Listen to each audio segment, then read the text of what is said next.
Gelombang 3 Angkatan 77 Kelompok 2.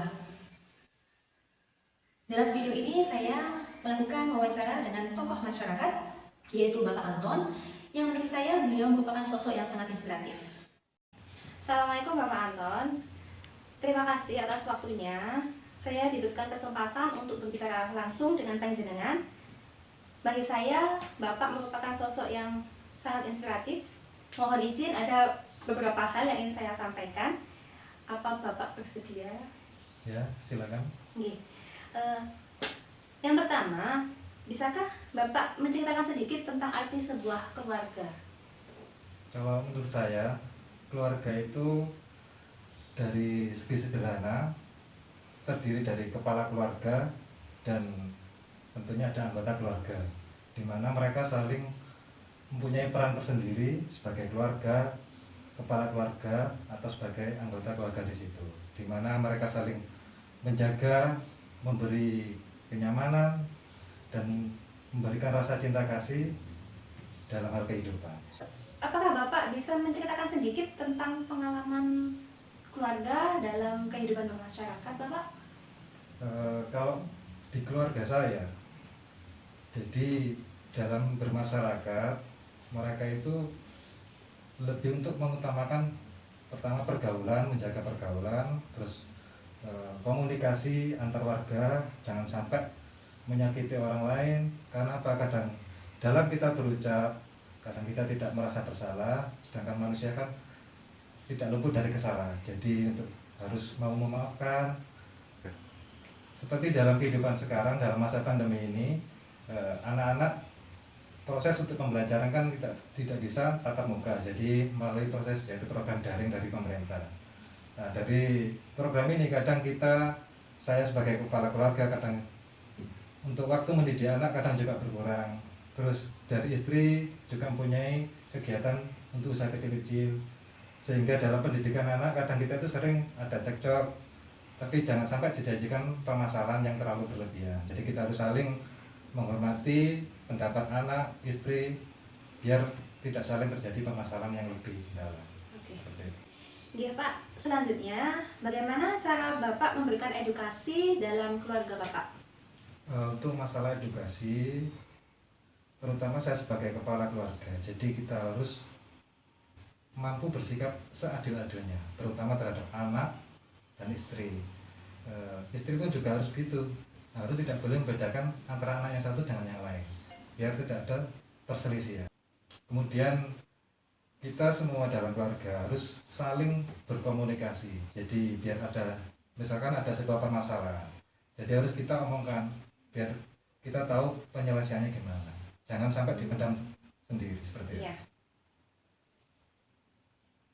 Secara tidak langsung, apakah Bapak paham nggak tentang apa itu nasionalisme? Ya, tahu. Secara tidak langsung, apakah Bapak juga menanamkan nasionalisme dalam keluarga? Ya, harus. Jadi nasionalisme itu kan untuk melatih anak-anak untuk terhadap cinta tanah air. Jadi misalkan dalam hal sederhana aja, kita menyuruh anak untuk mentaati misalkan sholat berjamaah tepat waktu, kemudian dalam kegiatan sehari-harian. Kebetulan di tempat saya juga dekat dengan pondok pesantren, jadi saya menitipkan anak-anak untuk belajar mengaji dan kegiatan-kegiatan yang lain biar waktu mereka tidak terbuang dengan sia-sia. Ya, selanjutnya Pak, saya semakin penasaran dengan apa yang Bapak sampaikan. Ya, kemudian untuk masalah nasionalisme secara meluas, jadi kita untuk mendidik anak yang misalkan kita tanya anak, jadi harus hafal minim Pancasila. Masalah pengeterapan kita ajari sedikit demi sedikit. Seperti tadi untuk mendidik sholat berjamaah termasukkan mengenai sila pertama ketuhanan yang Maha Esa, seperti itu. Dan untuk berlaku dalam bertindak di lingkungan masyarakat. Ya, selain itu kita juga mendidik anak-anak misalkan dalam kegiatan di rumah, misalkan untuk bersih-bersih. Jadi mendidik anak supaya mempunyai kegiatan di mana nantinya untuk pengalaman di masa depan. Seperti itu. Iya Pak. Sejauh ini, adakah aturan-aturan yang diterapkan dalam keluarga? Ya, ada. Jadi setiap keluarga ya harus punya aturan, dan yang membuat aturan mengenai kesepakatan sebagai kepala keluarga dan ibu atau istri saya. Jadi misalkan dalam hal tidur malam, jadi jangan sampai anak itu terlalu larut dalam tidur, jadi biar tidak mengganggu kesehatan. Yang maksimal kalau tidur itu sampai jam 10, jam 10 malam itu. Terus untuk pagi sehabis sholat subuh harus bangun, tidak boleh tidur lagi, Oh, iya. seperti itu. Ada yang lain lagi, Pak? Eh, Terutama untuk masalah berbicara dengan orang yang lebih tua, kita harus lebih sopan, jangan sampai kita seenak-enaknya dalam bertindak. Jadi harus menghargai dan menghormati orang yang lebih tua terutama. Ya seperti itu. Iya, Pak. Saya semakin terinspirasi dengan cerita yang Bapak sampaikan. Menurut Bapak, bagaimanakah cara Bapak menciptakan sebuah keluarga yang harmonis?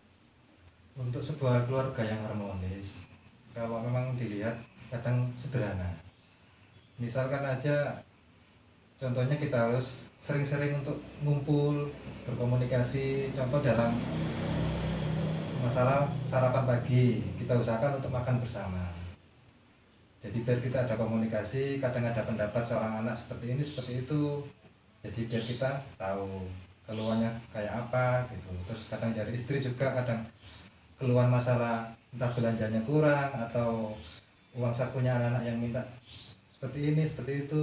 Jadi biar tahu.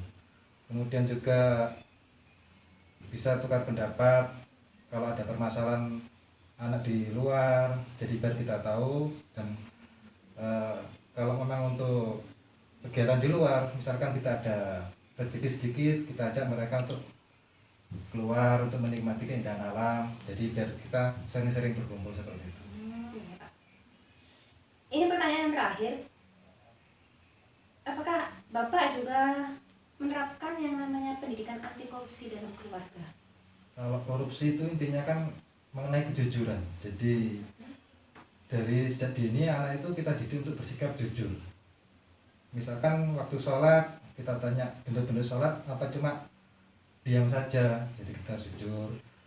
Terus kebetulan anak saya yang nomor 2 yang masih SD itu punya usaha, jadi dia bikin seperti stiker.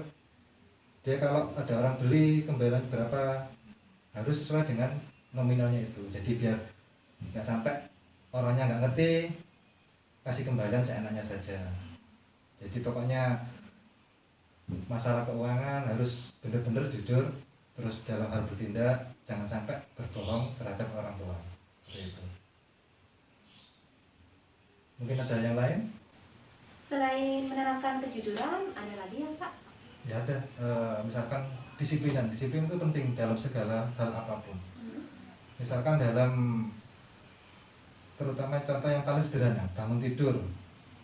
Jadi kita ajak mereka setelah bangun tidur merapikan tempat tidur, kemudian mandi. Itu jangan sampai habis bangun tidur udah duduk di kursi melihat TV atau mainan HP. Jadi tidak sangat mendidik terhadap anak untuk masalah kedisiplinan. Kemudian mereka kita didik untuk bisa mandiri. Misalkan kita ajak untuk nyuci pakaian bersama, jadi belajar untuk menyuci pakaian sendiri. Terus masalah itu selain kedisiplinan, kita ajari mereka untuk memiliki rasa tanggung jawab. Jadi biar mereka misalkan punya kegiatan, jadi harus tanggung jawab terhadap apa yang dilakukan itu, mengenai baik dan buruknya. Ya, seperti itu. Biar anak tidak korupsinya untuk kedepannya. Iya. Saya rasa Pak Anton ini merupakan sosok ayah yang sangat hebat.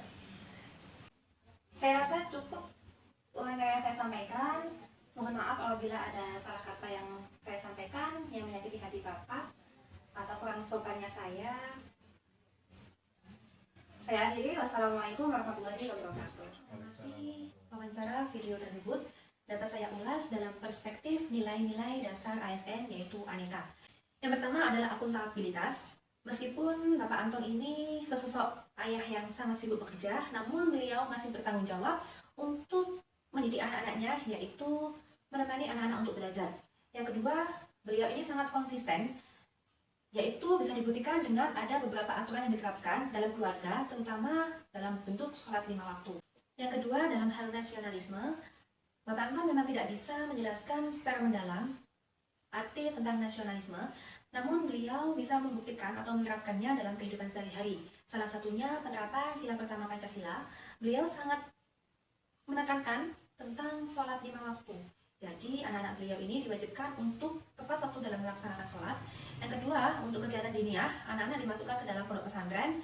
Karena ini ponpesnya itu dekat dengan rumah, jadi anak-anak masih bisa pulang ke rumah. Selanjutnya adalah kegiatan cinta lingkungan, yaitu dengan membersihkan rumah, menyapu, dan mengepel. 3, kaitannya dengan etika publik. Bapak Anton ini menekankan tentang kesopanan. Jadi diusahakan dalam keluarga harus tahu gimana caranya berbicara dengan orang yang lebih tua atau juga berbicara dengan masyarakat di sekitar. Selanjutnya, beliau juga mengedepankan yang namanya keterbukaan dan komunikasi, sehingga segala permasalahan yang terjadi mampu terselesaikan dengan baik. Yang keempat, dalam hal komitmen mutu, mengarah kepada efisien, karena beliau ingin mengedepankan tentang keterbukaan.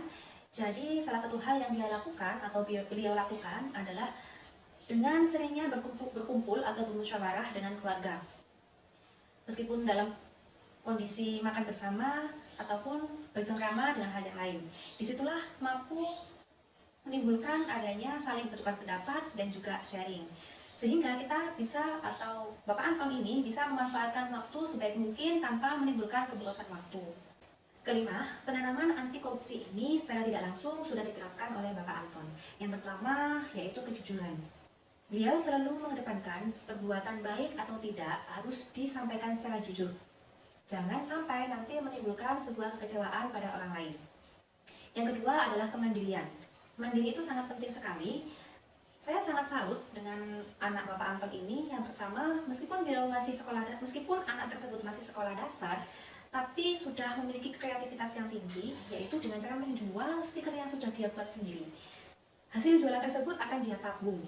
Nah, yang ketiga ini yaitu kedisiplinan. Disiplin itu sangat penting sekali. Pak Anton ini selalu mengutamakan, yaitu manfaatkanlah waktu sebaik mungkin. Jangan pernah kamu sia-siakan, terutama waktu sholat. Jadi harus tepat waktunya. Dari situlah saya menemukan hal yang menarik dari sosok Bapak Anton. Apa yang beliau bangun dari dalam dirinya memberikan warna dalam keluarga. Dalam kehidupannya, dasar utama yang ditekankan adalah ajaran agama, serta menanamkan nilai-nilai dan norma yang baik. Cukup sekian pemaparan dari saya akhiri. Wassalamualaikum warahmatullahi wabarakatuh.